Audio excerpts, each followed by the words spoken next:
திரு எடப்பாடி பழனிசாமி அவர்கள் ஒரு விளக்கத்தை கொடுத்துருக்கிறாரு பாரதிய ஜனதா கட்சிக்கு. ஏற்கனவே ஆட்சியில் பாரதிய ஜனதா கட்சிக்கு பங்கு கொடுக்க நாங்கள் ஒன்றும் அதிமுகக்காரங்க ஏமாளிங்க இல்லை அப்படின்னு ஒரு விளக்கத்தை நான் பாஜக தலைமைக்கு பதிலடியாக இதை கொடுக்கல.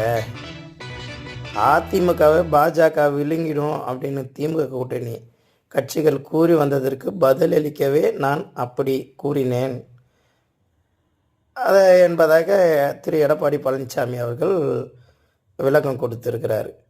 ஆல்ரெடி அமித்ஷா அவர்கள் என்ன சொல்லியிருக்காருன்னா, முதலமைச்சர் அதான் அதிமுக ஆட்சியில் பாஜக பங்கு கொள்ளும் முதலமைச்சர் வேட்பாளர் அப்படின்ட்டு கூறியிருந்த கருத்துக்கு இணங்க இந்த விளக்கத்தை இபிஎஸ் அவர்கள் கொடுத்து விட்டு திரும்பவும் பாரதிய ஜனதாவுக்கு நான் பதிலடியாக இதை கொடுக்கல, திமுக